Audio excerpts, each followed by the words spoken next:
আজরাইলটা যে ছোট না বড়? আরো জোরে বলেন।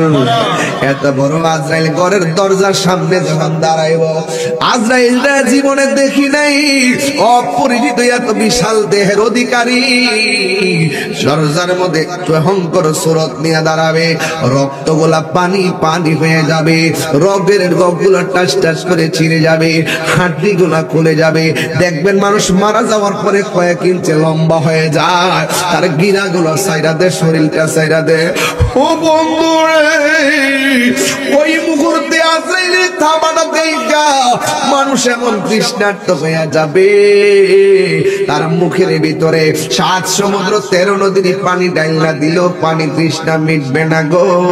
এমন ভাবে আজরাইলে দাও মারবে। বন্ধুরে, ওই মুহূর্তে যখন রূহটা কেড়ে নিয়ে যাবে, কিছু কিছু মানুষ পায়খানা করে বিছানা বাসায়া দিবে, কিছু কিছু মানুষ সব দুইটা উল্টায়া দিবে, কিছু কিছু মানুষ জিহ্বাটায় কামড় মারবে, কিছু কিছু মানুষ একেবারে টুটের মধ্যে কামড় মারবে। নবী বলে, এই মরণের লক্ষণটা বেশি ভালো না। যার মরণের পরে চেহারাটা হলুদ বর্ণ হয়ে যায়, যে মারা যাওয়ার পরে কপালটা ঘেমে যায়, মনে রাখবা তার মরণের সময় আমি নবীর সঙ্গে দিদারের মাধ্যমে মরণ হয়েছি। ওই নবী আমরা দেখতে চাই কি চাই না? বন্ধুরে, আমার নবী আপনার নবী বলেন, আর যদি ইমানদার হতে পারো, নবী ওয়ালা হতে পারো, আল্লাহ ওয়ালা হতে পারো, ইমানদার হতে পারো, আমল ওয়ালা হতে পারো, ইনসাফ ওয়ালা হতে পারো, আজরাইল বন্ধুর মতন দরজার মধ্যে আসবে, আয়েশা তোমারে সালাম দিব, মাথার পাশে গিয়া বসবে, আর মাথার মধ্যে আঙ্গুল দিয়া আশ্রয়া দিয়া কানের মধ্যে মুখটা লাগায়া বলবে, হে আল্লাহর বান্দা, আল্লাহ আমার পাঠাইছে তোমার রূহটারে সার্জারি করার জন্য, তুমি কি বলো? এবার ইমানদার বলবে, আজরাইল, এটার জন্যই তো আমি বসে রয়েছি, তাড়াতাড়ি আমার রূহটারে বাইরে করে লইয়া যাও, আমার আল্লাহর সঙ্গে আর নবীর সঙ্গে দিদারের জন্য মনটা পাগল পাগল হয়ে রয়েছি। এইভাবে ইমানদাররা প্রেজেন্টেশন করবে। বাস রূহ চলে গেছে, এবার গাতা বলা হোক আর সোনার ঘট হোক, সাদা কাফন আনবে না লাল কাপড় আনবে? আরো জোরে গন, সাউন্ডটা তুলে দেন। লাল কাপড় আনবে না সাদা কাপড় আনবে? জীবনে কত বক্তা ওয়াজ করছে, লাল কাপড়, নীল কাপড়, হলুদ কাপড়, এতগুলা কাপড় থাকার পরেও কোন কাপড় দিয়া তোমার বাইন্ডিং করবে না, সাদা কাফন দিয়া কেন আমার লাশটা দাফন করে, এই কথাটি কোনো মৌলবী কয় না। আবার তোমাকে এতগুলা পানি থাকার পরে গরম জল দিব, আম পাতা জাম পাতা থাকার পরও কেন বড়ই পাতার গরম জল করবে, বড়ই পাতাটা কেন দিবি, এই কথাটা কেউ কয় না। ও বন্ধুরে, গোসল করার সময় নাক দিয়া তুলা ঢুকানি, আর জোরে কোন ঢুকাইনি? কয় কেন ঢুকাই জানোনি? কয় নাক দিয়া যেন পানি না ঢুকে, কানের মধ্যে তুলা ঢুকাইনি, কয় কান দিয়া যেন পানি না ঢুকে। ওই কসকু সামান দিয়া এমন আতরুবান সুরমা লাগাইয়া এমন ভাবে তোমার গোসলটা করাইব, একেবারে আদর করে করে গোসলটা করাইয়া সুন্দর করে আপনাকে কাফনের কাপড়টা পরাইব। আজকে দুনিয়ার জমিনে গোসল করাইবার নিয়ম কারণ অনেকে জানে না, কাফনটা কেমনে কাটবো সেটাও জানে না, আর নিজের বাপের জানাজা নিজে করার ক্ষমতা রাখে না। এর চাইতে কপাল ভরা আর কিছু হতে পারে না রে বাবা। বন্ধুরে, আমার নবী আপনার নবী রাহমাতুল লিল আলামিন বলেন, যখন তার গোসলটা দিব, 4টা পর্দা চারদিকে টানাইয়া দিব, সাজিয়ে গো জিয়ে দে মোরে সজনে তোরা, সাজিয়ে গো জিয়ে দে মোরে, সাজিয়ে গো জিয়ে দে মোরে, সজনে তোরা, সাজিয়ে গুজিয়ে বড়ই পাতা শুয়ায়া মশারির তোলে, বড়ই পাতা গরম জ্বলে,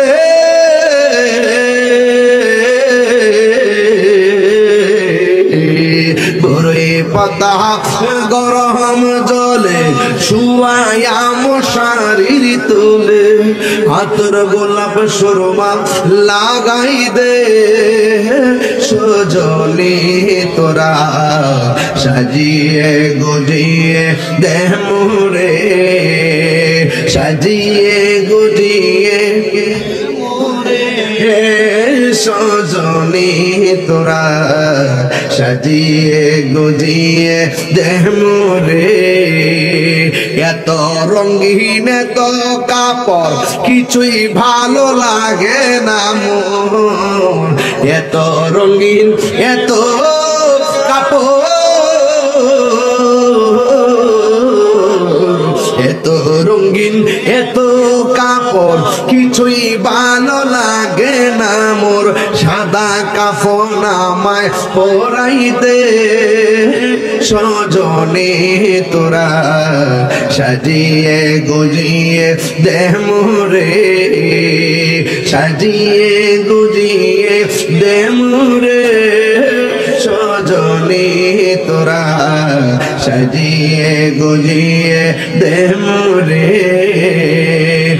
একটা জবান বন্ধ রাখবেন না মোহাম্মদে মায়ার সুরে বলুন না সুবহানাল্লাহ ওই মুহূর্তে ফেরেশতারা গোসলখানার ভিতরে হাজির হয়ে যাবে সুবহানাল্লাহ করে গেলে ওই ফেরেশতারা ডাক দিয়ে বলবে হে আল্লাহর বান্দা তোমাকে তো এখন আসল বাড়িতে নিয়ে যাওয়া হবে তুমি বলো না তোমার কবরের আপন কে হবে এবার ফেরেশতাদের কথা মোতাবেক ওই বেঈমান হলে সে বলবে যারা আমার গোসল করাইতেছে তারাই আমার আপন হবে চারজন যখন কান্দের মধ্যে লইব এবার ফেরেশতা জিগাইব তোমার আপন কে হবে সে বলবে যারা আমারে কান্দে লইছে তারা কবরে আপন হবে আবার যখন তাদেরকে জানাজার ময়দানে নেওয়া হবে ওই ময়দানে বলবে তোমার কবরের ভিতরে আপন কে হবে সে বলবে যারা আমার জানাজার নামাজ পড়াইতেছে তারাই আমার আপন হবে আবার যখন জন্মের মতো কবরের মধ্যে নামায়া দিব গো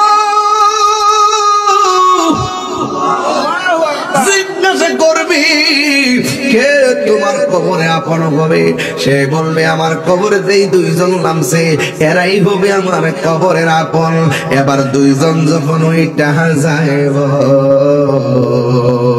বাসগুলা যখন বিছায়া দিব উপর দিকটা যখন সাটাইটা দিব মিনহা খলাকনাকুম সুবহানাল্লাহ ওয়াফিহা নুঈদুকুম বলে মাটি দিবে ওয়া মিনহা নুখরিজুকুম বলে মাটি দিবে এইভাবে মাটি দিয়া যখন কবর অন্ধকার কইরা ফেলাইব ডানে মাটি বামে মাটি উপরে মাটি নিচে মাটি পায়ের তলায় মাটি মাথার উপরে মাটি এরপরে ফেরেশতারা জিগাইব এখন তোমার কবরে আপন কে তখন বলবে গায় আল্লাহ ঘরের মধ্যে কাঁদলো আমার কবরে কেউ আইলো না আমার যে জানাজা দিল আমার কবরে কেউ আইলো না আমার গোসল দেওয়া কান্দে লইল আমার কবরে কেউ আইলো না আমার কবরস্থানে নামায়া এরা কেমনে বেঈমানের মতো চলে গেল হায়রে নিষ্ঠুর পৃথিবী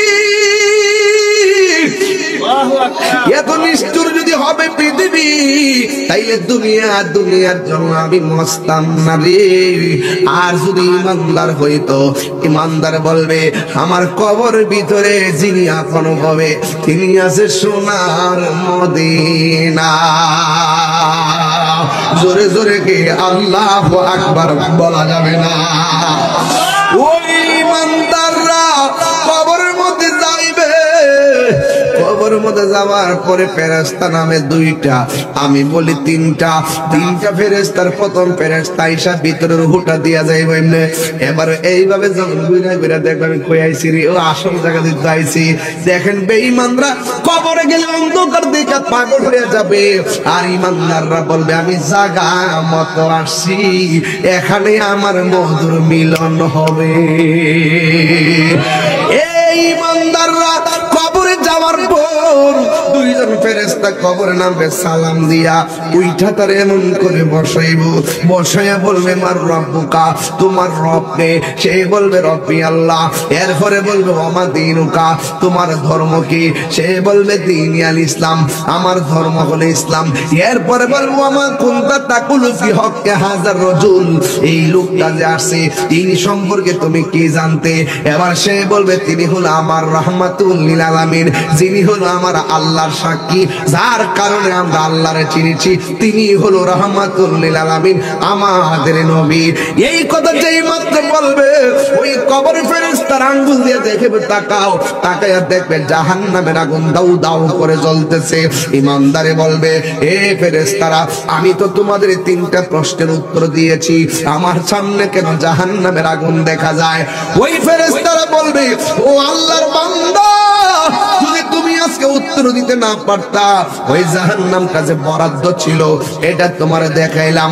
এবার আল্লাহ ডাক দিয়ে বলে ফেরেশতারা রে, আমার পাগলের সাথে পাগলামি করিস না, তাড়াতাড়ি জান্নাতের ভিতরে যা, জান্নাতের ভিতর দিকে যাইয়া আমার পাগলার জন্য জান্নাতের গালিচা হাইনা নিচে বিছায়া দাও।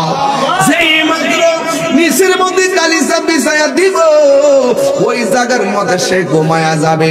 যখন শুয়ে যাবে ওই মুহূর্তে ডান পাশ দিয়ে সে তাকাবে, তাকায়া দেখবে এত বড় একটা আলো দেখা যায়। এবার জিজ্ঞাসা করবে আলো রে, আমার কবরে কোনো দিকে ছিদ্র নাই, তুমি কেমনে আমার কবরে ঢুকলা? সে ডাক দিয়া বলবে আমি কোন দুনিয়ার কৃত্রিম আলো নয়, আমি সূর্যের আলো নয়, আমি চাঁদের আলো নয়, আমি তোমার কবরের মধ্যে এসেছি, আমি হইলাম তোমার দুনিয়ার নেক আমল। আল্লাহ আমাকে আলো দেওয়ার জন্য কবরে পাঠাইছে। বাম পাশ দিয়ে আরেকটা আলো জ্বলতেছে, আমার তুমি চিনো না, আমি হইলাম তোমার দুনিয়ার কোরআন তেলাওয়াত। এরপরে দুই জায়গার আলো তারে আলো দিবি, কবরের মধ্যে অন্ধকার নাই। আল্লাহর পক্ষ থেকে বলবে ঘুমাও ঘুমাও, এমন ঘুম ঘুমায়া যাবে, কোটি কোটি বছর ঘুমায়া থাকবে। একমাত্র ইসরাফিলের সিংহা ফু দেওয়ার সময় ওই মুহূর্তে তার ঘুমটা ভাঙবে। এরপরে সে কি বলবে জানেননি? এই মাত্র ঘুমাইলাম, ক্যাডারে আমার ঘুমটা ভাঙছে, চিন্তা করছেননি? কোটি কোটি বছর এক ঘুমে চলে গেছে, ইমানদারে কোনো টের পাই নাই। দেখছেননি মেরাজে যাওয়ার সময় আমার নবী উযু কইরা গেছে, আয়েশা দেখে উযুর পানি গড়াইতেছে, শরীয়তের দৃষ্টিতে মনে হয় যেন 5 সেকেন্ড। আবার শিকলটা লড়াইয়া গেছে, আয়েশা দেখে শিকলটা লড়তেছে, শরীয়তের ভাষায় মনে হয় 5 সেকেন্ড, কিন্তু হাকিকতে 27 বছর আল্লাহ কাটায়া নিছে, কেউ টের পায় নাই। জোরে করে আল্লাহু আকবার। ওই কবরের বিষয়ে বেঈমানদের জন্য মনে হবে একটা দিন মানে অনেক বছরের মতো, কিন্তু ইমানদাররা এক ঘুমের মধ্যে যখন কাটাইয়া দিবে, আল্লাহ বলতেছেন ওয়া মিনহা নুখরিজুকুম তারাতান উখরা। এই কবরের মধ্যে ইমানদার হোক বেঈমান হোক, একদিন ইসরাফিলের সিংহা ফু দিলে ও আখরাজাতিল আরদু আসকালাহা। এই আয়াতের তাফসীরের মধ্যে মুফাসসিরিন کرام বলতেছেন জমিন তার বোঝাগুলো বের করবে। এক তাফসীর লিখছেন স্বর্ণের বোঝা বের করবে, কয়লার বোঝা বের করবে, খনির বোঝা বের করবে। আরেক তাফসীরের মধ্যে লিখেছেন এখানে বোঝা মানে হলো কবরের লাশগুলো, নিচের লাশগুলো তার উপরে উঠে যাবে। একটা ময়দানের দিকে সবাই হাঁকিয়ে যাবে, ওই ময়দানের নাম হলো হাসরের ময়দান। অনেকে মনে করে হাসরের মাঠটা মনে আসমানের উপরে, কেডা কইছে আসমানের উপর আপনি জানেন না? হাসরের মাঠটা হলো শাম অথবা সিরিয়ার মধ্যে, ওই জায়গার মধ্যে হাসরের মাঠ হবে। এই মাঠটা একদম তামার মাঠ হবে। ওই মাঠের উপরে আমরা উলঙ্গ অবস্থায় একজন একজন করে যাব।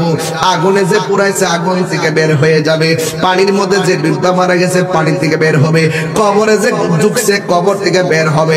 এমন ভাবে তারা বের হয়ে ওই মাঠের মধ্যে যাবে। মাথার 8 বিঘা দুপুরে সূর্যটা থাকবে, নিচে হলো তামার মাটি আর মাথার উপরে হলো সূর্য। ওই যখন তামার মাটি আর সূর্যের মিশ্রণে ওখানে যাবে, মাথার 8 বিঘা দুপুরে সূর্য থাকবে।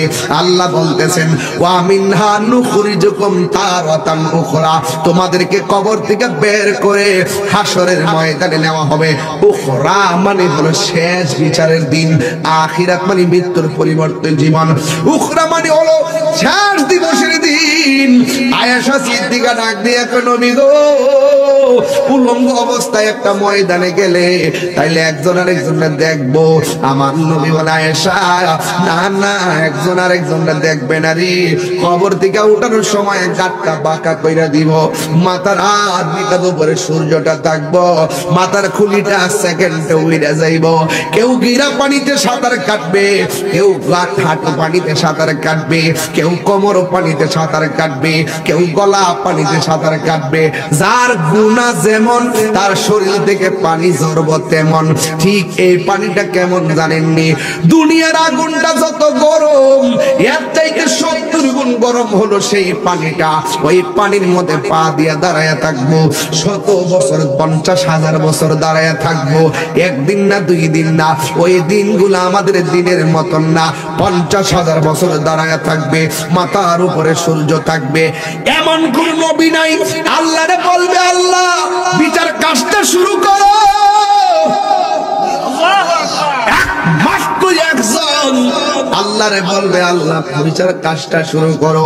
যার কথার দ্বারা হাসরের ময়দানে বিচার কাজ শুরু হবে তিনি হলো রহমাতুল লিল আলামিন। ওই ময়দানে দাঁড়ায় থাকবে। এবার দেখেন পোল্ট্রি মুরগি মেশিনের ভিতরে দিলে যেমন করে পাখনা গুলা খুলে যায়, গরম পানির মধ্যে হাঁসটা ফেললে যেমন করে পাখা গুলো খুলে যায়, এমন ভাবে বডির গোশত গুলো হাড্ডি থেকে আলাদা হয়ে যাবে, কঙ্কাল হয়ে দাঁড়ায় যাবেন।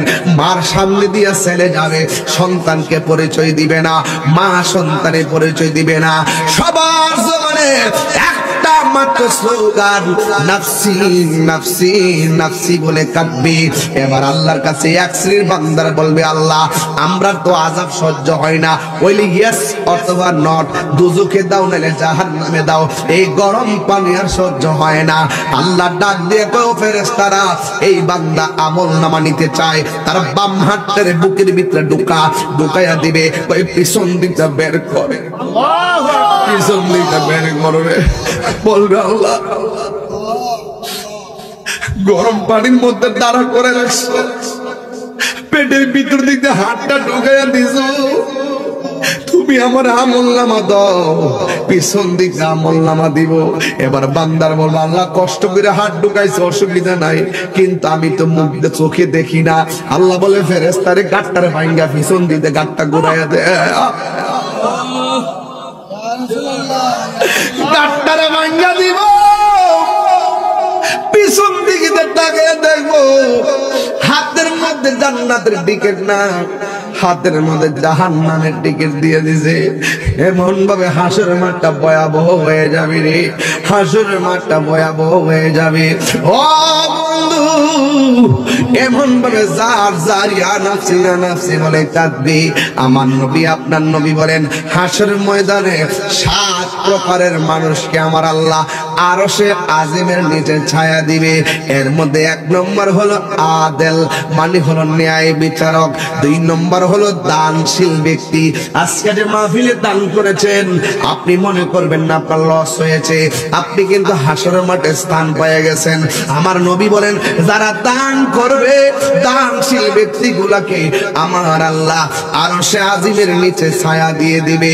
3 নম্বর হলো যেই ছেলেটা আজান শুনলে ঘরে মন বসে না, আজান শুনলে বাজারে মন বসে না, মসজিদে যাইবার লাগা পাগল হয়ে যায়, যেই ছেলেটা ওই জিকির শুনলে পাগল হয়ে যায়, নামাজের জন্য দিবানা হয়ে যায়। আমার দেশে এমন কিছু মুরব্বী আছে ফজর আজান দিলে আর ঘুমায় না, কম্বলটা ঢিল মাইরা ফালাইয়া শালটা গায়ের মধ্যে দিয়া পুষ্করির পানি দিয়ে উযু কইরা তেত্তারায়া হাইটটা মসজিদে চইলা যায়। চাচি জিগাই এখন জান কয় মসজিদে যাই, কয় কেন? কয় মসজিদে গিয়া বইয়া থাকলে মনে বড় শান্তি লাগে, এমন ভাবে মসজিদে চলে যায়। আমার নবী বলে ও পৃথিবীর মানুষ যারা মসজিদের প্রতি যার মনটা ঝুঁকে আছে, ঘর ভালো লাগে না মসজিদ ভালো লাগে, বাজার ভালো লাগে না মসজিদ ভালো লাগে, এই মানুষটির জন্য আমার আল্লাহ নিজে আরশে আজিমের ছায়া দিবে। এরপরে 4 নম্বর কোনটা জানেননি? 4 নম্বর হলো যৌবন কালে যারা ইবাদত বেশি, ও যুবকের দল পায়ের মধ্যে বইলা দিয়া যায়, এই সময়টা বড় দামি, মুরব্বী বয়সে ভালো করে সিজদা করতে পারে না, রুকু করতে পারে না, শরীরটা দুর্বল হয়ে যায়। এই মুহূর্তে তোমরা যারা সুন্দর করে রুকু সিজদা করবা, আমার নবী আপনার নবী বলেন এই সমস্ত মানুষের জন্য আমার আল্লাহ রাব্বুল আলামিন আরশে আজিমের ছায়া দিয়ে দিবে। এই হলো 4 নম্বর। 5 নম্বর কি জানেননি? ওই যারা গুনার সুযোগ আছে গুনাহ করে না। একটা মেয়েকে আমার পছন্দ হয়েছে, মেয়েটাকে আমি দেখলাম, দেখার পরে তারে প্রপোজ করলাম, প্রপোজ করার পরে তার একটা জংলাই নিলাম, জংলাই নেওয়ার পরে তার কাপড় চোপড় খুললা ফালাইলাম, খুললা ফালার পরে তার উপরে লাফায়া পড়লাম। ওই মুহূর্তে মেয়েটা বলতেছে বাইরে তুমি আমার নষ্ট করবা, আমারে তুমি ইউজ করবা, তুমি আল্লাহরে ডরাও। কিন্তু ওই মুহূর্তে ছেলেটা মেয়ের উপর থেকে দাঁড়ায় গেছে, গায়ের মধ্যে মেয়েটার জামা পরায় দিছে, যেখান থেকে আনছে সেখানে তারে পৌঁছাইয়া দিছে। অথবা ধরেন একটা মদের বোতল দরজা লাগাইয়া দিলেন, জানালা লাগাইয়া দিলেন, ঘরের ভিতরে মদ পান করার সুযোগ আছে, মাও দেখবে না, বাপও দেখবে না, বন্ধু বান্ধব কেউ দেখবে না। মদের বোতলটা খুললা ডাইরেক্ট মদটা খাইতে গেছেন, হঠাৎ করে মনে হয়ে গেছে আমার আল্লাহ তো আমারে দেখতেছে, আমি কেমনে মদটা পান করবো। এই চিন্তা ভাবনা করে যারা গুনার কাজ ছাইরা দেয়, যে আল্লাহ দেখতেছে, জিনার কাজ ছাইরা দেয় আল্লাহ দেখতেছে, মদের কাজ ছাইরা দেয় আল্লাহ দেখতেছে, চুরির কাজ ছাইরা দেয় আল্লাহ দেখতেছে। আমার নবী আপনার নবী বলেন যাদের গুনাহ করার সুযোগ আছে একবারও গুনাহ করে না, ওই সমস্ত ব্যক্তিদের জন্য আমার আল্লাহ রাব্বুল আলামিন আরশে আজিমের নিচে ছায়া দিয়ে দিবে। জোরে জোরে কি সুবহানাল্লাহ বলা যাবে না? এরপরে কোনটা জানেননি? এরপরে হলো আমি আপনাকে ভালোবাসবো নবীর জন্য, আমি আপনাকে ভালোবাসবো আল্লাহর জন্য। আমি যদি সুদ খাইতাম, গাঞ্জা খাইতাম, আমার দাওয়াত করতেন, আমি নবীর শান গাই আমারে ভালোবাসেন, আপনারা নবীর শান শুনেন, আমি আপনাদেরকে ভালোবাসি। এই যে ভালোবাসাবাসি থাকা যাবে না, এই ভালোবাসাবাসির কারণে আমরা ওলি আল্লাহকে ভালোবাসি, ওলি আল্লাহর নবীকে ভালোবাসে। আমরা আপনারা আমাকে ভালোবাসেন, আমি নবীরে ভালোবাসি, আপনারা নবীকে ভালোবাসেন, তাই আমি আপনাদেরকে ভালোবাসি। এই যে আমার নবী বলেন আল্লাহর জন্য যারা একজন আরেকজনকে ভালোবাসে, নবীর জন্য একজন আরেকজনকে ভালোবাসে, আমার আল্লাহ তাদের জন্য আরশে আজিমের নিচে ছায়া দান করে দিবে। চিৎকার মেরে কে আল্লাহু আকবার বলা যাবে না? তাইলে হাসরের ময়দানে সব নবীগণ নাফসি নাফসি বলে কাঁদবে, একজন মাত্র পয়গম্বর উম্মতি উম্মতি বলে কাঁদবেন। আমার নবী আপনার নবী আল্লাহর ডাক দিয়ে বলবে আল্লাহ এই সমস্ত বান্দাগুলা কারা গো যাদের গায়ের মধ্যে জাহান্নামের শিকল ফেঁসায় রাখছো, একদিক দিয়ে গরম পানি, বডির মধ্যে জাহান্নামের শিকল, কারণটা কি? আল্লাহ ডাক দিয়ে বলবে ও বন্ধু এরা কারা জানেননি? এরা হলো দুনিয়ার মধ্যে ওই সমস্ত বান্দা যারা মা বাবার মনে করে ফায়ের মধ্যে বইরা বইলা দিয়া যায়। তাহিরির যদি 1 মিনিটের জন্য ভালোবাসা থাকেন, মাঝে মাঝে মুরব্বী আব্বারা বইয়া রয়েছে, পুত্রে ওই বাপেরে কোনোদিন কষ্ট দিয়েন না, ওই বাপেরে কষ্ট দিয়েন না। কষ্ট যদি দিবেন দুনিয়া তো দরা খাইবেন, আখিরাতেও দরা খাইয়া যাবেন। আমি কিন্তু কোনো মাহফিলে এত লম্বা আলোচনা করি না, আমি কিন্তু কোনো মাহফিলে এত টাইম ওয়াজ করি না। আমি একবার বলছি আমার বিষয় দিয়েছেন 3টা, একটা হলো কেমনে সৃষ্টি হইলো, আরেকটা হলো কেমনে কবরে যাইবো, আরেকটা হলো কেমনে হাসর উঠবো। এই 3টা আয়াতের আলোকে যদি বুঝাইয়া দিয়া না যায় তাহলে বুঝবেন যে আমি আয়াত বুঝি নাই। এই জন্য বাজার বুঝাইয়া দিয়ে গেলাম, আমরা হাসরের ময়দানে উঠবো, আমার নবী ছাড়া কোনো উপায় নাই। আমার নবী সুপারিশ করার ক্ষমতা আছে না নাই? এখন বলেন হুজুর আমরা নামাজ ফিরে রোজা ফিরে যাবো ডাইরেক্ট, নবীর কাম লাগতো না। ওরে বাটপার বলে কি নবীর কাম বলে লাগতো না? নামাজ যে পড়ছেন কবুল হয়েছে কিনা জানেননি? কয় না। রোজা যে রাখছেন কবুল হয়েছে কিনা জানেননি? কয় না। হজ যে করছেন কবুল হয়েছে কিনা জানেননি? কয় না। যাকাত যে দিয়েছেন কবুল হয়েছে কিনা জানেননি? কয় না। জিকির যে করছেন কবুল হয়েছে কিনা জানেননি? কয় না। এখন এত আমল কইরা হাসরের ময়দানে যদি উঠেন, আল্লাহ যদি কয় তুই নামাজে দাঁড়াইছস মনা ছিল বিল, আমি আল্লাহ জানি, তাইলে তোর নামাজ আমি কবুল করি নাই, তাইলে আমরা আল্লাহর দরবারে কি জবাব দেব? এই জন্য বলছি আমল নাই, আখলাক নাই,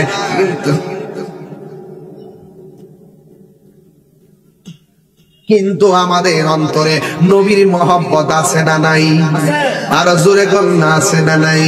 এই জন্য আমি সুরে সুরে বইলা দিয়া যাই, নাই কোনো বন্ধুগণ, নাই দরদি নাই কঠিন দিনে আমার নবীজি বিনে।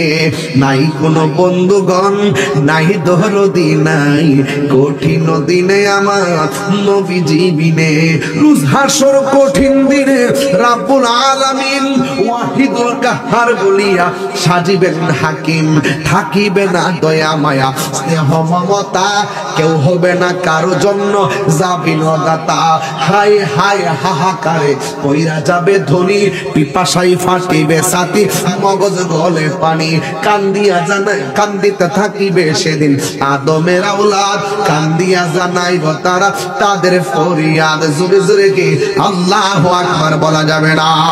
ওই দিন ওই দিন ওই দিন ওই দিন আরে কান্দে নবী, ইয়া উম্মতি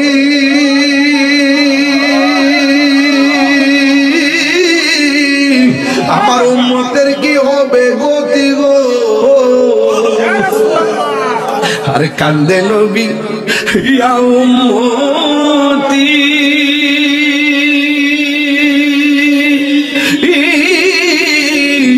আমার উম্মতের কি হবে গতি গো। ওরে উম্মতের জান্নাতিয়া শান্তি দাও হাবিবের প্রাণ। রোজ হাসরে বুঝবেন সেদিন আমার নূর নবীর শান। রোজ হাসরে বুঝবেন সেদিন নূর নবীর শান। আল্লাহ বলে ও গো দোস্ত তোমারে দেখইয়া যারে খুশি তারে তুমি যাও না ফেরেশতা লইয়া। 90 বছর আয়ু দিলাম দুনিয়ার ভিতরে, 27 বছর কাটাই নিলাম মেরাজের ভিতরে। 63 বছর আয়ু পাইলা দুনিয়ায় তাকিয়া, কত না কেন্দেছ দোস্ত উম্মতের লাগিয়া।